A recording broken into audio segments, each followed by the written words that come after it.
Vamos a continuar en este Shabbat algo que dejamos comenzado en el Shabbat pasado, que es los estudios sobre el testimonio de Mateo. Estamos en el capítulo 1, tuvimos una introducción, quién es Mateo, cuál es su nombre, Leví, algunas evidencias que hay de que se escribió en hebreo los originales de este escrito. Comenzamos con el capítulo 1, con la genealogía del Mashiach. Bueno, cuando vimos el verso 1 de Mateo 1, ¿no es cierto?, que comienza dando unas palabras introductorias diciendo y presentando que es un rollo o un libro o un escrito que trata primariamente de la genealogía de Yeshua el Mashiach, sabiendo que lo presenta las credenciales, quién es él, el Mashiach, hijo de David, hijo de Abraham, ¿verdad? Veíamos, ¿no es cierto?, en Jeremías 33 el fundamento de esta afirmación. Después para el verso 2, donde dice que Abraham engendró a Isaac, Isaac engendró a Jacob, y Jacob engendró a Judá y a sus hermanos. Vimos una serie de pasajes de Bereshit, en los cuales estas afirmaciones tienen su fuente ahí en Bereshit, en Génesis. Luego vimos el verso 3, dice Judá engendró de Tamar a Fares y a Sara, y Fares engendró a Hezrom, y Hezrom engendró a Aram, ¿no es cierto? A eso lo encontrábamos en una parte en Primera de Crónicas 2 y otra parte en el 4º capítulo de Ruth. Entonces, bueno, esto vimos respecto del verso 3 de Mateo. El verso 4 dice, y Aram, que es Ram en realidad, engendró a Aminadab, y Aminadab engendró a Naasón, y Naasón engendró a Salmón, de lo cual tenemos testimonio en Primera de Crónicas capítulo 2. Y terminamos hablando de estas mujeres extranjeras que se incorporan no solo a Israel, sino a la genealogía del Mesías.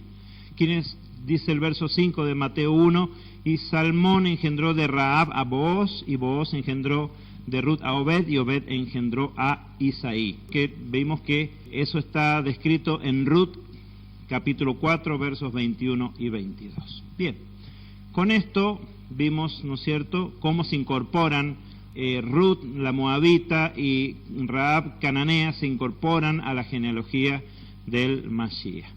Y hoy día, vamos a estudiar solo un versículo hoy día, pero primeramente les voy a leer lo que dice hasta el final de la genealogía. Dice el verso 6, e Isaí engendró al rey David, y de la de Urías David engendró a Salomón, y Salomón engendró a Roboam, y Roboam engendró a Abías, y Abías engendró a Asa, y Asa engendró a Josafat, y Josafat engendró a Joram, y Joram engendró a Usías, y Usías engendró a Jotam, y Jotam engendró a Acaz, y Acaz engendró a Ezequías, y Ezequías engendró a Manasés, y Manasés engendró a Amón, y Amón engendró a Josías, y Josías engendró a Jeconías y a sus hermanos en el tiempo de la deportación babilónica. Si nosotros simplemente leyéramos esto así, sin hacer referencia al origen de donde esto viene, es una lista que uno dice, bueno, ¿esto para qué? Por eso hemos tomado esta tarea de ir viendo de dónde viene cada punto, ¿sí? Y hoy día nos vamos a detener en el verso 6, que dice, e Isaí engendró al rey David, y de la de Urías David engendró a Salomón. Bien, entonces vamos a detener un poquito a estudiar este verso. ¿Qué dice? La primera parte del verso, e Isaí engendró al rey David. ¿De dónde saca Mateo esto? ¿De dónde lo sabe? Y lo sabe todo estudioso de la Escritura y todo judío de aquella época lo sabía. Bien, vamos a Ruth, capítulo 4, versos 13 al 17. Y vamos a ver un pequeño relato de cómo llegamos al nacimiento de Isaí. Y vamos a ver una cosa llamativa. Vamos a ver qué dice Ruth, capítulo 4, versos 13 al 17. Dice, verso 13, Booz tomó pues a Ruth, y ella fue su mujer, y se llegó a ella, y Yahvé le concedió gravidez, y dio a luz un hijo. Yo no sé si ustedes notan que hay un orden en este verso, fíjense. Dice que la tomó como por esposa, y fue su mujer, ¿no es cierto? Antes las leyes, antes ¿no es cierto?, ante el Eterno y ante el ser humano, él tomó una responsabilidad y dijo, esta es mi mujer. Luego se llegó a ella y después le concedió gravidez, el Eterno, dice, le concedió gravidez y dio a luz un hijo. ¿Quién es el que da a los hijos en el vientre? El Eterno, ¿sí? Bien, dice, y las mujeres decían a Noemí y Naomi, bendito sea Yahvé que no ha permitido que te falte redentor en el día de hoy. Sea pues su nombre famoso en Israel. Sea para ti restaurador del alma y sustentador de tu vejez, porque tu nuera que te ama, importante, ¿eh? ¿Cuántas suegras pueden decir eso? Tu nuera que te ama. Bueno, como ninguna se le ha casado a un varón, todavía se salva. Dice, y tu nuera que te ama le ha dado a luz y ella te vale más que 7 hijos. Todo un desafío para una mujer, ¿no? Pero fíjense lo que ocurrió. Y acá hay algo llamativo, eso para que recordemos de dónde viene también toda esta historia y que reflexionemos cuál puede ser el significado de estas cosas, ¿no? Dice, y tomando Noemí al niño, lo puso en su pecho y fue su nodriza. ¿Quién? La suegra, Noemí. Ella le dio de mamar al bebé, a su nieto. Tomando al niño, lo puso en su pecho y fue su nodriza. Bien. Y las mujeres vecinas le dieron un nombre diciendo, fíjense lo que decían las vecinas, a Noemí le ha nacido un hijo y lo llamaron Obed, ¿sí? Este, Obed, es el padre de Isaí, padre de David. Entonces, ¿de dónde saca Mateo que Isaí engendró al rey David? Pues, aunque está en otros lugares el relato, lo saca principalmente quizás de Ruth, capítulo 4, verso 17. Pero llama la atención esto, que Noemí lo tomó como propio. Y hay algo en esto, porque tiene un significado para ese niño, porque ¿se acuerdan cuando vimos que Jacob tomó como propios a Efraín y a Menashe, y su madre también era extranjera? Entonces hay algo acá, en que el abuelo, bueno, como la mamá es extranjera, aunque ya ha hecho un proceso de conversión, igual el abuelo asume una responsabilidad para que ese niño sea formado en los caminos del Eterno. ¿Se dan cuenta?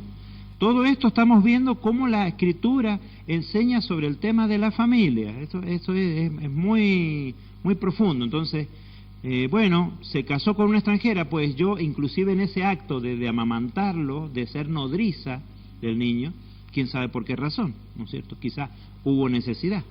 Pero además toma ella una relación íntima, casi de madre, con ese chico que es hijo de una mujer extranjera. Aunque su nuera la ama, le es mejor que 7 hijos y todo eso, ¿no es cierto? Pero hay algo especial en eso, ¿no? Entonces, para que nosotros tengamos en cuenta. Esta mañana hablábamos también de qué manera Isaac puso un empeño especial en Esaf, en Esaú, porque aún lo vio que había salido con el instinto cazador, pero que se suponía que él era el heredero espiritual de la familia. Entonces puso un empeño especial sobre él. Bueno, finalmente el Señor ya tenía otros planes. Pero, como miremos nosotros en la Escritura, que los abuelos debemos de tomar un rol, y esto ya no es para los padres, sino para nosotros los abuelos, tenemos que tomar un rol decidido, sin interferir con los hijos, pero también nos corresponde una función en la formación de los nietos en cuanto a la Torá. Como lo hemos visto, que Abraham se dice que bien pudo haber sido formado por su tatarabuelo Shem, ¿sí? Y por también otros de la descendencia que vivían todavía, abuelos, bisabuelos, tatarabuelos, vivían. Entonces, desde el principio de la Escritura nosotros vemos que la familia funciona como una unidad no tanto horizontal, sino también vertical, ¿no es cierto? Que funciona, que hay responsabilidad, quiero decir, sobre la descendencia. Desde que se comienza a obedecer, que se sabe que eso va a influir sobre las generaciones, pero después también en forma práctica, cuando nacen los niños, y respetando la tarea de los padres, por supuesto, pero también uno, que cuando tiene oportunidad, le transmite algo de la herencia espiritual al nieto. Y quién sabe si podamos transmitir algo a los bisnietos. El Señor lo sabrá. Bien, entonces decíamos que ahí completa, digamos, la fuente de que Isaí engendró al rey el David, ¿sí? Y vamos ahora a la segunda parte. Y de Urías, David engendró a Salomón. Y acá pasa algo muy particular, porque no se nombra a la esposa de Urías, o de David, como se quiera, ¿no es cierto? No se la nombra, dice, de la de Urías. Y lo deja como en un apartado especial, preguntándose, o que nos deja a nosotros la pregunta, si ese nombre no quiso ser traído a memoria. Y eso llama la atención. Y fíjense que dice que David lo engendró a Salomón, pero además, ¿a quién sí trae a memoria al incluir la genealogía de Yeshua? Menciona a Urías. O sea, hay un mensaje en esto, fuerte. Pero, sin entrar en ese tema, vamos a ver de dónde sale el relato de que de la de Urías, David engendró a Shlomo. Y vamos a ver si el nombre de Shlomo es el nombre que el Eterno le puso. También eso vamos a ver. Bien, segunda de Samuel, capítulo 11, describe esta historia y cómo ocurrió. Verso 1. Dice, aconteció en la primavera del año, al tiempo que los reyes suelen salir a campaña, que David envió a Joab, uno de sus generales, y con él a sus siervos y todo Israel. ¿No es cierto? ¿A dónde los envió? A la guerra. Pero David permaneció en Jerusalén. Por ese año, porque dice, al tiempo que los reyes suelen salir a campaña, pero este año el rey no salió, se quedó en Jerusalén. Entonces, dice que sucedió que a la hora de la tarde, David se levantó de su lecho. ¿Qué estaba haciendo en la tarde? Estaba durmiendo la siesta. Mientras su ejército, ¿qué estaba haciendo? Estaba en guerra. Entonces, vemos un momento especial de la vida de David. La vida de David no fue así. Estamos viendo desde el principio del relato un momento especial en la historia de David. Y sucedió que a la hora de la tarde David se levantó de su lecho y se paseaba por el terrado de la casa real, o de la casa del rey, dice en el texto hebreo. Y desde el terrado vio a una mujer bañándose, en realidad se estaba purificando, y la mujer era muy hermosa, dice, era hermosa meod, dice en el texto hebreo, dice, era muy hermosa. Dice. Ella estaba haciendo su ritual de purificación. Quizás ella sabría o no que podía haber gente en el palacio del rey, porque la vio de una terraza a otra, y el asunto es que la vio, o quizás la vio en los patios de otra casa, quién sabe. Bien. Ven que los problemas de la propiedad horizontal no son nuevos. Entonces, dice, y David envió a indagar acerca de la mujer, y uno dijo, ¿no es esta Betsabé, hija de Eliam, mujer de Urías Eteo? Ahora, yo pregunto, a ver si ustedes se acuerdan, ¿cuál era el estado civil de David en este momento? Casado. Entonces, dice, y sin embargo él se interesó por esta mujer. Bien, y envió David mensajeros y la tomó. Cuando ella fue a él se acostó con ella, pues acababa de purificarse de su impureza. Después ella volvió a su casa. ¿Qué significa todo esto que está diciendo? Bueno, que cuando él la vio que se estaba bañando, ella se estaba purificando de su impureza mensual, de la nidá. Y después ella volvió a su casa.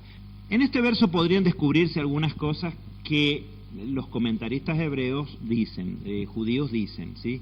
Se suele decir que vieron cuando vimos antes recién el orden de las cosas, que la tomó y después la tomó por mujer y después se acostó con ella, ¿sí? Bueno, acá dice también lo mismo, dice que primeramente la tomó por mujer, no entendemos cómo, y luego, cuando ella fue a él, se acostó con él. O sea, vamos dos pasos ahí. Ahora, ¿qué se dice? ¿Qué se comenta en los comentaristas? Y bueno, dicen que cuando iban a la guerra los varones dejaban una carta de divorcio a su esposa. Si morían no había problema, porque, bueno, ella quedaba viuda, pero si desaparecían, cosa que suele pasar en las guerras, que alguien simplemente murió y fuera de la vista y nadie sabe qué le pasó y simplemente desaparece, entonces para dejarle ella libertad de rehacer su vida, le dejaban ya una carta. Esto es un hecho. Si es el hecho de acá no lo sabemos. Si volvía, claro, la carta, o no sé cómo resolverían legalmente eso, pero bueno. Se comenta que existió en algún momento esa costumbre, no sabemos si es en este momento, y que esto que David primero dice que la tomó y después se acostó con ella, bueno, pues puede hablar de eso.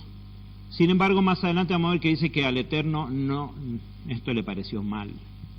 Puede ser porque tomó a una mujer casada, o bien podría ser porque él estaba casado. O sea, de cualquiera de los dos modos. Después ella, dice el verso, volvió a su casa. Y la mujer concibió y mandó a informar a David diciendo, he concebido. O sea que esto fue tremendo.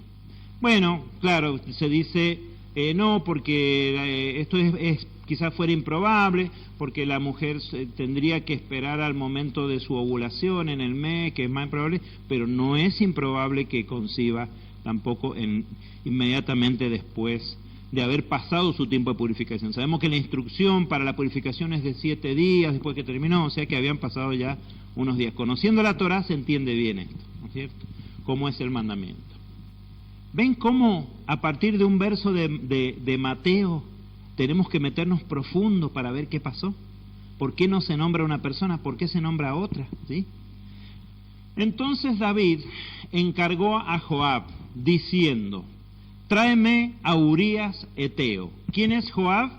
¿Se acuerdan? Lo leímos en el primer verso, que dice que envió a su general Joab a la guerra, con todos los siervos y todo Israel, dice. Entonces le mandó un mensaje a ¿quién? A aquel general, a Joab. Tráeme a Urías Eteo. Así que Joab envió a Urías a David. Bien, entonces la historia ahora nos da la oportunidad de conocer quién es este Urías. Dice en el verso 7, cuando Urías llegó ante la presencia de David, después de un viaje obviamente, porque habían ido a guerrear lejos, David le preguntó por la salud de Joab. Entonces Urías dice, me hace venir para preguntarme por la salud del general. Bien, por la salud de la gente y por el estado de la guerra. Ya vamos a ver más adelante que David tenía buena fama en cuanto a cómo se preocupaba él por sus soldados. Ya vamos a ver esto. Bien, dice que le preguntó por la salud de Joab y por la salud de la gente y por el estado de la guerra. Verso 8 de 2 Samuel 11. Después dijo David a Urías, desciende a tu casa y lava tus pies. Y saliendo Urías de la casa real, le fue enviado un presente del rey. Es decir, dice, vuelve a tu casa, lava tus pies, o sea, del camino, o sea, que descansara un poco. No es cierto, no hay que tener demasiada astucia para darse cuenta qué estaba haciendo David. ¿Qué quería hacerle creer a Urías? Quería que él pasara un tiempo descansando con su esposa y que después pensara que ese hijo que ella estaba esperando era de él. Así que estamos viendo algo premeditado. Esto no podemos decir, vio cuando a veces hacemos algo, nos equivocamos por impulso. Y cuando lo venimos pensando y lo hacemos. Entonces, además, cuando iba saliendo, el rey le manda un regalo. Y entonces, así, además, mimado Urías. Bueno, pero, dice, Urías durmió a la entrada de la casa del rey con todos los siervos de su señor y no bajó a su casa. ¿Podríamos decir que Urías se dio cuenta o sospechó algo? Yo diría que no, porque los versos siguientes afirman eso. ¿Por qué? Porque cuando, dice el verso 10, se lo refirieron a David diciendo, Urías no bajó a su casa, David le preguntó a Urías, ¿acaso no has venido de un viaje? ¿Y por qué no bajas a tu casa? Y Urías respondió a David. Y en esto yo tendría que decir que a veces, por alguna razón, hacemos cosas que a veces uno, el mismo varón, dice, ¿por qué no sé bien, por qué siento de hacer esto de esta manera? Y nosotros después nos damos cuenta que el Eterno nos estaba marcando de esa manera. Y Urías respondió a David, el arca del pacto, Israel y Judá permanecen en tiendas, y mi señor Joab con los siervos de mi señor acampan a campo abierto. ¿Y he de yo ir a mi casa a comer y a beber y a acostarme con mi mujer? Por tu vida y por la vida de tu alma que no haré tal cosa. O sea, vemos en este hombre una estatura. No digo que era mejor que David, pero en ese momento sí lo era. En ese momento era mayor que David este hombre. Y se dan cuenta ustedes por qué quedó registrado en la genealogía de Yeshua, como un ejemplo tremendo a seguir.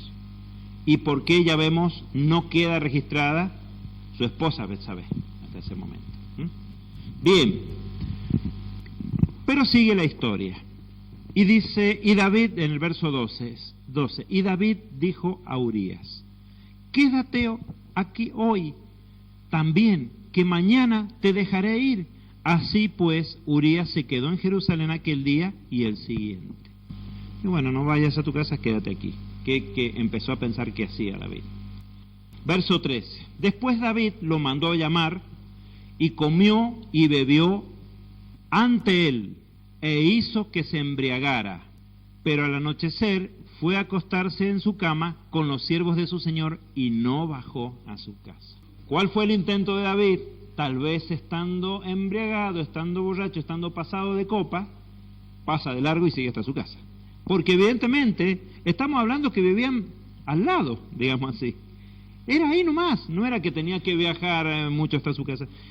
Si la vio a Betsabé es porque vivían al lado del palacio. Bueno, tendría que caminar un poquito y ya estaba. Y así todo no bajó a su casa. El Eterno está interviniendo en esto. Llegada la mañana, David escribió una carta a Joab que envió por mano de Urías. Y le mandó una carta, ¿no es cierto?, por mano de Urías. Y las cartas se mandaban cerradas. Y un siervo fiel jamás iba a abrir la carta, ¿no es cierto? Además, probablemente fuera, no sé si ya en esa época se usara el lacre o alguna forma de sellar la carta, cosa que el que la recibía pudiera tener certeza que esa carta no se había abierto. Entonces, dice, llegada la mañana, David escribió una carta a Joab que envió por mano de Urías, ¿sí? Bien, y en la carta escribió diciendo, poned a Urías al frente en lo más recio de la batalla y retiraos de él para que sea herido y muera. Una instrucción específica de que se lo hiciera morir. Que también, qué temeridad, ¿no? De mandar lo que está entregándole la instrucción para la traición en la propia mano de él, ¿no? Verso 16. Así que cuando Joab asediaba la ciudad, asignó a Urías el lugar donde sabía que estaban los hombres más valientes. Y los hombres de la ciudad salieron y lucharon contra Joab, y cayeron algunos del pueblo, de los siervos de David, y Urías Eteo también murió.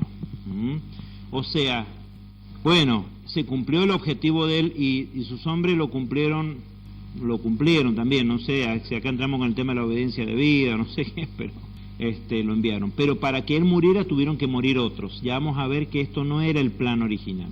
Bien, y Joab hizo comunicar a David todos los sucesos de la guerra. ¿Qué le hizo comunicar? Vamos a ver, fíjense cómo dio la instrucción Joab, hasta dónde llegaba la fidelidad, que aun que el rey le estuviera mandando algo que era dudoso en su ejecución, si estaba bien o mal, igualmente lo hacían. Y le hizo comunicar a David todos los sucesos de la guerra. Verso 19, fíjense lo que le encomendó al mensajero. Le encomendó al mensajero diciendo, cuando termines de contar al rey todos los sucesos de la guerra, y si sucede que la ira del rey, sube la ira del rey y te pregunta, ¿por qué os acercasteis tanto a la ciudad para luchar? ¿Es que no sabéis lo que arrojan desde el muro? Fíjense, en esto vemos una actitud de David. David tenía por costumbre que cuando asediaban se cuidaran de no morir inútilmente. Y dice, probablemente te pregunte esto, ¿por qué dice probablemente? Y porque lo conocían a David, sabía que él podía llegar a molestarse porque se habían arriesgado tanto. Por eso dice que murió Urías y murieron otros, pero ese no era el plan de batalla que ellos tenían habitualmente. Se descubre en estos versos. Dice, y te va a decir, se ve que lo conocían mucho. Fíjate lo que te va a decir. ¿Quién hirió a Abimelech, hijo de Jeroboset? ¿No fue una mujer que arrojó desde el muro un pedazo de rueda de molino y murió en Tebes? ¿Por qué os acercasteis tanto al muro? Entonces tú responderás, también tu siervo Urías Eteo ha muerto. Como para que entendiera, ¿no es cierto? Pero sabían que esa no era la forma en que David los mandaba a luchar. Entonces estamos viendo a David en una situación, pero también estamos viendo quién era David normalmente. Y el mensajero, dice el verso 23, cuando llegó, dijo a David, los hombres prevalecieron contra nosotros y salieron hacia nosotros al campo, pero los acometimos hasta la entrada de la puerta. Entonces los arqueros tiraron contra tus siervos desde lo alto del muro y murieron algunos de los siervos del rey, y también tu siervo Urías Eteo ha muerto. Bueno, ahora viene la reacción de David, que le previno que iba a tener Joás, le dice, te va a decir esto y esto. Bueno, entonces viene la reacción de David. ¿Qué dice David? Y David dijo al mensajero, así dirás a Joab, que esto no te desagrade, porque la espada devora tanto a uno como a otro. No se hizo ningún problema. Como decían recién, se cumplió lo que él quería. Se cumplió el objetivo. Qué momento feo, que lo podemos tener absolutamente todo. ¿Por qué? Porque hay un momento que estamos seguros y estamos muy seguros que estamos haciendo correcto y no estamos haciéndolo. Por eso siempre acostumbrémonos a dudar de nosotros mismos. Sí, claro. ¿Por qué? Porque dice que una mentira tapa otra mentira y así se va haciendo una montaña. O sea que es un camino por el cuando se empieza. El otro día hablábamos con mi hijo y le decía, yo tuve que aprender, porque antes que uno llegara a los caminos, la mentira era una más de las opciones para resolver la situación. El mentir o el no decir toda la verdad era una situación más. Y vos decías, bueno, con tal de no quedar mal, te ayudabas. Y después, cuando uno aprendió a someterse a la verdad, después encontró que al final, diciendo la verdad, era menos problema. Lo cual no quiere decir que a veces no caigamos, pero que sí nos llama a estar atentos. ¿Y por qué puede ser que caigamos? Y de nuevo, porque estoy seguro que estoy haciendo lo correcto. Y no es así. Bien, refuerza tu ataque, le dice al mensajero, contra la ciudad y destrúyela. Y tú aliéntale, o sea, le dice, dile a Joab, refuerza tu ataque contra la ciudad y destrúyela. Y tú, al mensajero, aliéntale a que lo haga. Bien, entonces sigue adelante su camino David.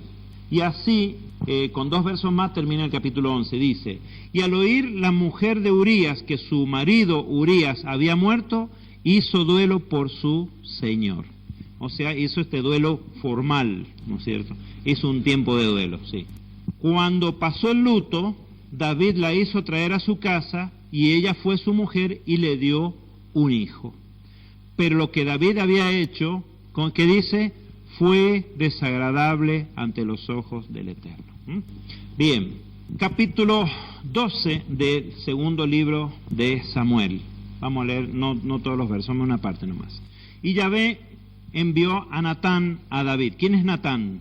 El profeta. El profeta, el que va a hablar de parte de. Fíjense, siempre decimos que la función del profeta no es anunciar, no es un agorero el profeta, no es uno que viene a contar el futuro para que todos se entusiasmen. La función del profeta es llamar a las personas al arrepentimiento. Esa es la función del profeta. Entonces, el Eterno lo envió, viene a hablar de parte del Eterno, a decir, esto que has hecho. Y Yahvé envió a Natán a David y entrando hasta su presencia le dijo, en una ciudad, ¿qué le trajo? Una parábola. Le trajo una parábola. ¿Ven que es la manera de enseñar? ¿Sí? Es la manera de conducir a las personas al arrepentimiento, el uso de parábolas. Por eso Yeshua también usaba de parábolas. Lo lleva a reflexionar de manera indirecta, porque cuando nos confrontan con algo que hicimos, lo primero que hacemos que es defendernos. No, lo que pasa es que yo, bueno. Entonces con la parábola te agarran con la guardia baja. Bien. En una ciudad, dice el verso 1, había 2 hombres, uno rico y uno pobre. El rico tenía numerosos rebaños y vacadas, pero el pobre no tenía más que una corderita que había comprado, a la cual iba criando. Y ella crecía juntamente con él y con sus hijos, comiendo de su pan, bebiendo de su vaso y durmiendo en su regazo, y era para él como una hija.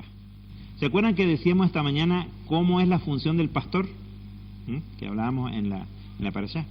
Bien, pero un viajero fue al hombre rico y éste no quiso tomar de sus rebaños ni de sus vacadas para guisarlas para el viajero que le había llegado, sino que tomó la corderita de aquel hombre pobre y la guisó para el hombre que había venido a él. Uno lo escucha esta historia y dice, cájamo. Entonces el furor de David se encendió en gran manera contra aquel hombre y dijo a Natán, vive Yahweh, que el hombre que hizo tal cosa es digno de muerte. Y esto me recuerda a las palabras de Yeshua que dice, por tus palabras serás justificado y por tus palabras serás.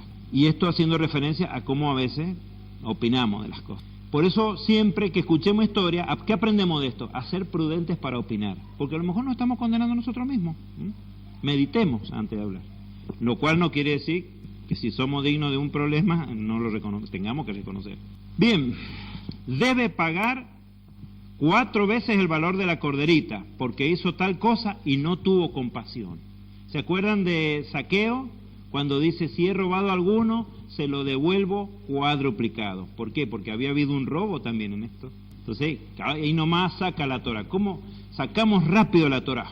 Bien, entonces le dice Natán a David en el verso 7, tú eres ese hombre, así dice Yahvé Elohim de Israel, yo te ungí como rey sobre Israel y te he protegido de la mano de Saúl y te he entregado la casa de tu Señor y he puesto las mujeres de tu Señor en tu seno y te he dado la casa de Israel y de Judá. Está hablando la casa de Israel y la casa de Judá, ¿sí? Y si esto fuera poco, te habría añadido mucho más. Tenía preparado el Eterno más para David todavía. ¿Por qué has menospreciado la palabra de Yahvé, haciendo lo malo ante sus ojos? Has matado a espada a Urías Eteo, y has tomado su mujer por mujer tuya, y lo has asesinado con la espada de los amonitas. Mandamiento, no asesinarás, ¿sí? Recuérdense que no matarás no es el mandamiento, sino no asesinarás, ¿sí? Bueno, si empezamos con la lista acá, la codicia, ¿sí? El mentir, el adulterio, bueno, la parábola además habla de robo, claro, el autor intelectual, como se dice hoy en día. Bien, y también deshonró la casa de su padre, todo, porque cuando hacemos una macana, no quedamos mal solos nosotros. Por eso decíamos esta mañana, tengamos sentido generacional de las cosas. Cuando yo hago algo mal, sí la gente va a hablar mal y después de hablar, sí, y este es el padre de aquel, y este es el hijo de aquel, todos quedan mal. No fue que, me agarró de sorpresa el pecado y pequé. No, venía ya yo con un descenso espiritual. Por eso decíamos al principio, que mientras el pueblo estaba en guerra, él estaba durmiendo, y Urías vino y dice, mientras estén en guerra yo ni pensar en ir a mi casa a dormir. Urías estaba en un momento espiritual, estaba en lucha. Entonces, ¿dónde tenemos que estar? ¿Dónde tenemos que estar? Sí, con la guardia levantada. La comodidad es una trampa. Por eso tengamos cuidado. Es muy linda la comodidad, es muy lindo el confort, es muy lindo los gustos, es muy lindo algunas cosas de la vida, pero son trampas o pueden tornarse en trampas. No es malo que queramos dormir después de un día de trabajo plácida y descansadamente y relajadamente. Al contrario, es necesario. Se debe cuidar el descanso, pero cuidado con las trampas de la comodidad. También se dice el dicho de que el ocio también es cuna de Hasatán. justamente ¿por qué? Porque está llevando a que, como ocurre muchas veces en sociedades que están como un poco la nuestra, que están siendo mal formadas, justamente llevando al ocio y no a estar ocupado, haciendo lo que sea, pero ocupado. Y bueno, así sí tenemos la problemática actual de esta sociedad, donde hay muchas mentes de alguna manera en ocio, y tienen, lamentablemente el enemigo gana esas almas, esas mentes, y vemos las atrocidades que se ven hoy día, ¿no? Se terminan cometiendo. Exactamente. Ahora, todo empieza, por eso digo, el pecado dice que espera como león rugiente la oportunidad, pero a alguien que se pone al alcance. Por eso decimos esto de la comodidad y tener cuidado, y también del estado espiritual en que estemos. Debemos tener cuidado, porque el enemigo no nos va a tirar el palo en la rueda cuando estemos bien, lo va a tirar cuando nos vea que estamos. Por eso la necesidad de orar constantemente y velar, ¿sí?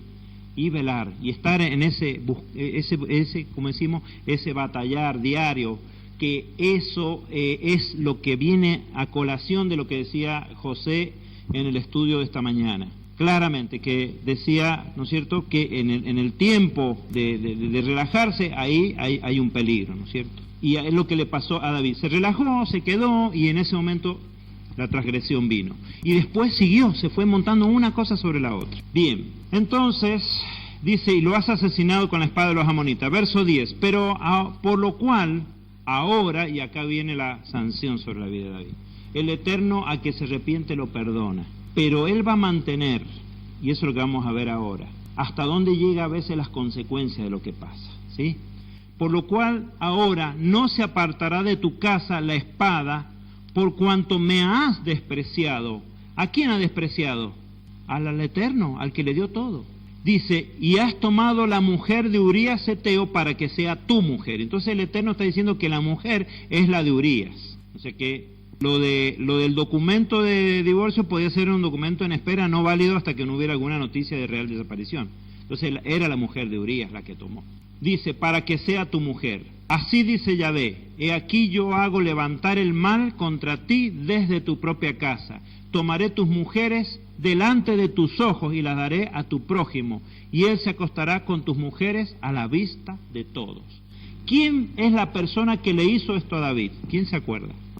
Uno de sus hijos tomó por concubina a sus esposas. Bien, sigue la historia, vamos a apurar porque se nos va un poquito la hora. Dice, pero como en este asunto has blasfemado grandemente de Yahvé, el hijo que te ha nacido ciertamente morirá. Y Natán regresó a su casa, y Yahvé hirió al niño que la mujer de Urías había dado a luz a David, y se agravó. Y David rogó a Elohim por el niño, y ayunó David y se retiró, y pasaba la noche acostado en el suelo. Al séptimo día aconteció que el niño murió, y los siervos de David temían informarle que el niño había muerto, pues se decían, he aquí, cuando el niño estaba vivo, le hablábamos y no quería oír nuestra voz, ¿cuánto más se afligirá si le decimos que el niño ha muerto? Pero otra vez nos sorprende David. Pero viendo David que sus siervos susurraban entre sí, David comprendió que el niño había muerto y preguntó David a sus siervos, ¿ha muerto el niño? Y ellos respondieron, ha muerto. Entonces David se levantó del suelo, se lavó, se ungió y cambió sus ropas, y entrando en la casa de Yahvé se postró. Luego fue a su casa, y cuando pidió, le pusieron comida delante y comió. Y sus siervos le dijeron, ¿qué es esto que has hecho? Mientras el niño vivía, ayunabas y llorabas, pero cuando el niño murió, te has levantado y has comido pan. Y él dijo, mientras el niño estaba vivo, yo ayunaba y lloraba porque decía, ¿quién sabe si Yahvé se compadecerá de mí y el niño vivirá? Pero ahora que ha muerto, ¿para qué he de ayunar? ¿Acaso podré hacerle volver de nuevo? Yo voy a él, pero él no volverá a mí. Qué tremendo el mensaje eso. Yo voy a él, pero él no volverá a mí. Y David consoló a su mujer Betsabé, luego fue a ella y durmió con ella y dio a luz un hijo y lo llamó Shlomo. Y Yahvé lo amó. Antes que vamos con el siguiente verso, vamos a detener un poquito en esta reacción de David. Mi pensamiento, mirando, les transmito, ustedes pueden compartirlo o no, es que realmente hubo una oportunidad para ese niño, pero David todavía no estaba completamente arrepentido. Y si lo hubiese estado, quizás hubiese cambiado la historia. pero él no estaba totalmente arrepentido, siguió delante del castigo. Y todo lo que se le anunció que iba a ocurrir vino para que él llegara a un completo arrepentimiento y genuino arrepentimiento delante del Eterno. Entonces, esto también nos llama a nosotros, que el hecho de que a veces hayamos zafado de las consecuencias de lo que hicimos, que no nos haga confiar que fuimos perdonados si no nos hemos arrepentido. El hecho de que hayamos zafado del castigo significa que todavía hay trabajo de parte nuestra, no que ya no lo hay. Nunca confundamos eso, nunca confundamos eso. A veces el Eterno nos dejó pasar una, pero peor error que podemos cometer es pensar de que el Eterno nos está habilitando para seguir por ese camino. Nunca pensemos de esa manera, porque cometeríamos un grave error. Bien, y Yahweh lo amó. ¿Y él lo llamó? ¿Cómo le llamó a su hijo? Shlomo, Salomón. Pero el Eterno no le había dicho que lo llamara así. Dice, y envió por medio del profeta Natán para que lo llamara Yedidya, amado de Yahvé. O sea, el Eterno tuvo misericordia en el hijo, porque dice, este inocente le puse al otro para probarlo en su arrepentimiento. Y hizo un ayuno, hizo un lloro, hizo una entrega religiosa, pero no genuina completamente. Y sí, teniendo en sus planes el Eterno, son extraños los caminos del Eterno, a Shlomo mandó a que se le llamara Yedidya, amado de Yahvé. Ese es el nombre que se mandó para Shlomo. Entonces cuando nos preguntan, ¿cuál es el verdadero nombre de Shlomo? Yedidya, amado de Yahvé, si no nos acordamos. El amado de Yahvé. Bien, y con esto vamos a dar por terminada este verso que hemos estado estudiando. ¿Cuál es la finalidad de que hagamos el estudio de esta forma? De que examinemos las raíces del llamado Nuevo Testamento, del que se ha usado para decir que lo otro ya no tiene vigencia. Todo lo contrario. Los textos del Pacto Nuevo están profundamente arraigados en el resto, en el Tanaj. Y es imposible que podamos separar una cosa de la otra. Es asombrosa la teología lo que ha pretendido lograr hoy en día, diciendo aquello pasó y esto es lo nuevo y lo demás queda perimido, queda abrogado. No es así y no puede serlo de manera alguna. Bien, solamente nos detenemos en este comentario para reafirmar lo que hemos visto pero montones de veces. Bien, y con esto nos hemos detenido en el verso 6 del capítulo 1 de Matillahu.